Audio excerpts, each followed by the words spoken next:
আর জগন্নাথ দেবের স্নান যাত্রা।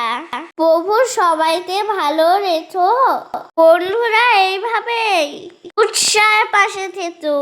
জগন্নাথ দেবকে স্মরণ করে সন্দেশ বানাবো। এর জন্য প্রথমে ছানা আর আম মেখে নেব। ভালো করে মেখে নিয়ে চিনি দিয়ে দেই। আবারও সবকিছু একসাথে মেখে নেই।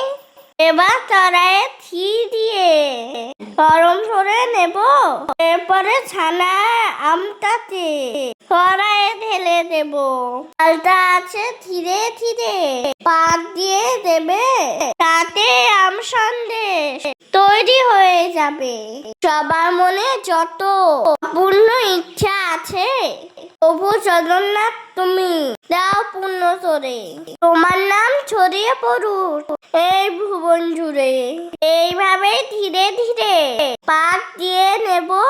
একটুখানি ঘন হলে নামিয়ে নেব।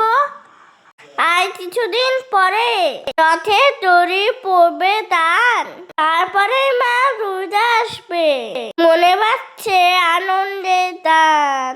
ভিডিওটি দেখার জন্য সবাইকে ধন্যবাদ।